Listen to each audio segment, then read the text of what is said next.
Hello guys, അപ്പം ഇന്നലെ ആയിരുന്നു എൻ്റെ +1 പ്രവേശനോത്സവം. അങ്ങനെ രാവിലെ തന്നെ നമ്മൾ ഒരു കപ്പ് ചായ അങ്ങോട്ട് കുടിച്ചു, നമ്മുടെ ദിവസം അങ്ങ് സ്റ്റാർട്ട് ചെയ്തു. അങ്ങനെ നമ്മൾ വേഗം പോയി കുളിച്ചൊരുങ്ങി ഡ്രസ്സൊക്കെ ഇട്ട് ലിപ്സ്റ്റിക് ഒക്കെ ഇട്ട് മേക്കപ്പ് ഒക്കെ ചെയ്ത് നമ്മൾ വന്നിട്ടുണ്ടായി. കാരണം അവിടെ 9:30ക്കാണ് പ്രോഗ്രാം സ്റ്റാർട്ട് ചെയ്യുന്നത് പറഞ്ഞിട്ടുണ്ടായി. അങ്ങനെ നമ്മൾ നേരത്തെ തന്നെ വീട്ടിൽ നിന്ന് ഇറങ്ങിയിട്ടുണ്ടായി. എപ്പോഴും ഇങ്ങനെ കേട്ടോ ഗൈസ്, പ്രവേശനോത്സവത്തിന് പോകുമ്പോഴത്തേക്കും പപ്പയും അമ്മയും നെറ്റിയിൽ കുരിശ് വരച്ച് തന്നിട്ടേ നമ്മളെ വീട്ടിൽ നിന്ന് ഇറക്കാറുള്ളൂ. അതിങ്ങനെ എല്ലാ കൊല്ലവും ചെയ്യുന്നതുകൊണ്ട് അത് ചെയ്തില്ലെങ്കിൽ ഒരു സുഖം ഉണ്ടാവില്ല കേട്ടോ ഗൈസ്. അങ്ങനെ നമ്മൾ വീട്ടിൽ നിന്ന് ഇറങ്ങി. പപ്പയുടെ ബാഗ് കൊടുത്ത് വേറൊന്നുമില്ല, പപ്പ ഒരു ചുള്ളൻ ചെക്കനായതുകൊണ്ട് തന്നെ പിടിച്ചാലും വലിയ കുഴപ്പമൊന്നുമില്ലല്ലോ. എൻ്റെ ചേട്ടനായിട്ടേ തോന്നത്തുള്ളൂ എൻ്റെ കൂടെ നടന്നിട്ടുണ്ടെങ്കിൽ. അങ്ങനെ നമ്മൾ മലപ്പുറത്ത് നിന്ന് കാറിന് യാത്ര സ്റ്റാർട്ട് ചെയ്തു. എനിക്ക് അഡ്മിഷൻ കിട്ടിയിട്ടുള്ളത് വല്ലാർപാടം സെയിൻറ്റ് മേരീസ് സ്കൂളിലാണ്.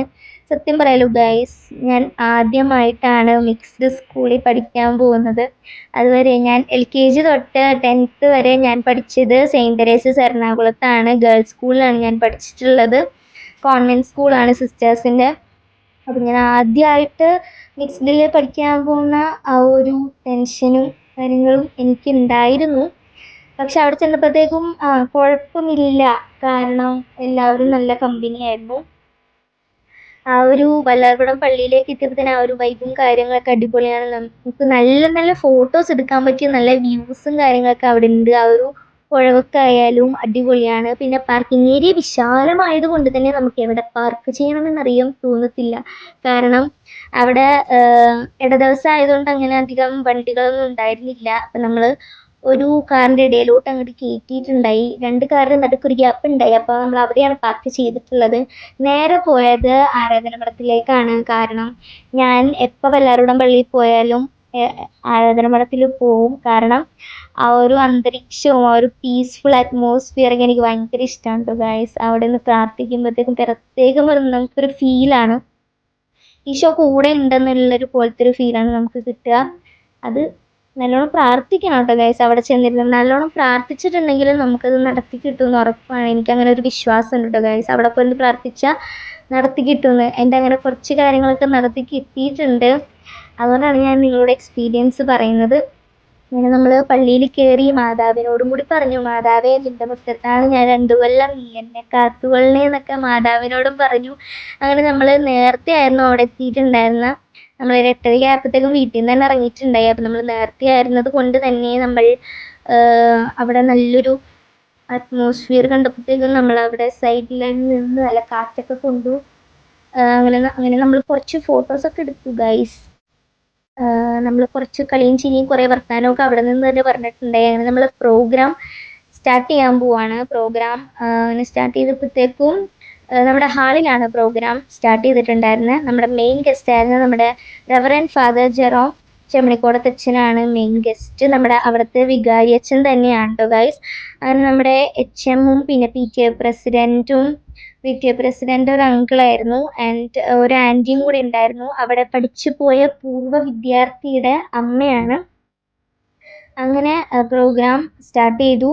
നമ്മുടെ ആദ്യം പറഞ്ഞിട്ടുണ്ടായിരുന്നത് നമ്മുടെ HM ആണ്. HM അടിപൊളിയാണ് കേട്ടോ ഗൈസ്, ഒന്നും പറയാനില്ല HMനെ പറ്റി.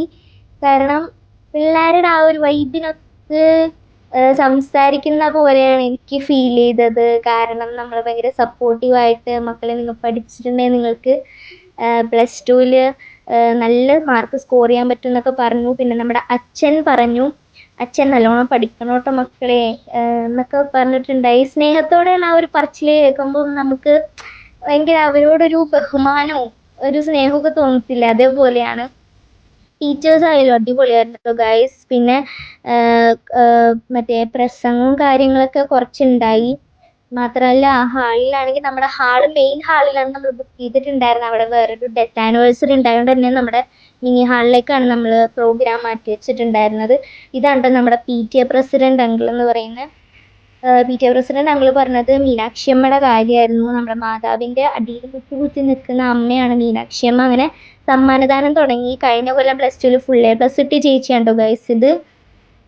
അങ്ങനെ കുറേ പേർക്ക് സമ്മാനദാനം ഉണ്ടായി. 5A+ കിട്ടിയവർ, ഫുൾ A+ കിട്ടിയവർ, 6A+ കരസ്ഥമാക്കിയവർ, അങ്ങനെ എൻ്റെ ട്യൂഷൻ ടീച്ചറിൻ്റെ മോള് റുബീന ആൻറ്റിയുടെ മോളും കൂടി ഉണ്ടായി. സഫ്രിൻ ഫാത്തിമ എന്നാണ് ഇത്താത്താൻ്റെ പേര്. ഇത്താത്താന്ന് കേട്ടോ ഗൈസ് ഞാൻ വിളിക്കുന്നത്. ചെറുപ്പത്തിലെ തൊട്ട് അങ്ങനെ വിളിച്ചാണ് ഞാൻ ശീലിച്ചേക്കുന്നത്. അങ്ങനെ ഇത്താത്താക്ക് 5 A+ഉം 1 Aയും ആണ് ഉണ്ടായിരുന്നത്. എന്നെ 1 തൊട്ട് 10 വരെ ട്യൂഷൻ പഠിപ്പിച്ചിട്ടുള്ളത് റുബീന ആൻറ്റി തന്നെയാണ്. അതുകൊണ്ട് തന്നെ ഭയങ്കര എൻ്റെ ഭയങ്കര ഒരു ഫ്രണ്ടാണ് കേട്ടോ ഗൈസ് സഫ്രി താത്ത എന്ന് പറയുന്നത്. അങ്ങനെ അങ്ങനെ നന്ദിയൊക്കെ പറഞ്ഞിട്ടുണ്ടായി. നന്ദിയുടെ പ്രസംഗം, പിന്നെ നമ്മുടെ ടീച്ചേഴ്സിനെ പരിചയപ്പെടുത്തലായിരുന്നു എല്ലാ പ്രോഗ്രാമും കഴിഞ്ഞിട്ടുണ്ടായിരുന്നു. അതിൻ്റെ ഇടയ്ക്ക് നമുക്കൊരു ലഡുവും പിന്നെ ഒരു ഫ്രൂട്ടിയൊക്കെ കിട്ടി. അതൊക്കെ അടിപൊളിയായിരുന്നു കേട്ടോ. ലഡുവിൽ എനിക്ക് കശുവണ്ടി ഉണ്ടായി. അങ്ങനെ ലഡു ഒക്കെ കഴിച്ചു. നല്ല സോഫ്റ്റ് ലഡു ആയിരുന്നു കേട്ടോ ഗൈസ്. നല്ല ഫ്രഷ്നെസ് ലഡു ആയിരുന്നു. നമ്മൾ ഫ്രൂട്ടിയൊക്കെ കുടിച്ചു. അതിൻ്റെ ടീച്ചേഴ്സ് ഇതാണ് നമ്മുടെ ഷീൻ സാറ് അടിപൊളിയാണ് കേട്ടോ ഗൈസ്. മാത്സ് ആണ് ഷീൻ സാറിൻ്റെ സബ്ജക്റ്റ് എന്ന് പറയുന്നത്. പിന്നെ എൻ്റെ ക്ലാസ് ടീച്ചറിൻ്റെ പേര് ഇതാണ് കേട്ടോ ഗൈസ്. എൻ്റെ ക്ലാസ് ടീച്ചർ പെട്രീഷ്യ മിസ് അടിപൊളിയാണ് കേട്ടോ ഗൈസ്. മിസ്സ് മലയാളമാണ് എടുക്കുന്നത്. ഞാൻ കൊമേഴ്സ് മലയാളമാണ് എടുത്തിരിക്കുന്നത്. അങ്ങനെ ഓരോ മിസ്സും അവരുടെ സെൽഫ് ഇൻട്രൊഡ്യൂസ് ചെയ്തു. അവരെന്തൊക്കെ ജോലി, അവർ എത്ര കൊല്ലം ഒരു സ്കൂളിൽ വർക്ക് ചെയ്തു എന്നൊക്കെ നല്ല കറക്റ്റ് ഡീറ്റെയിൽ ആയിട്ട് പറഞ്ഞു. ആൻഡ് ഇതാണ് നമ്മുടെ സൈക്കോളജിസ്റ്റ് ശരണ്യ മാം. അപ്പോൾ ഇന്ന് ഇത്രക്കൊണ്ടായിരുന്നുള്ളൂ. Thank you.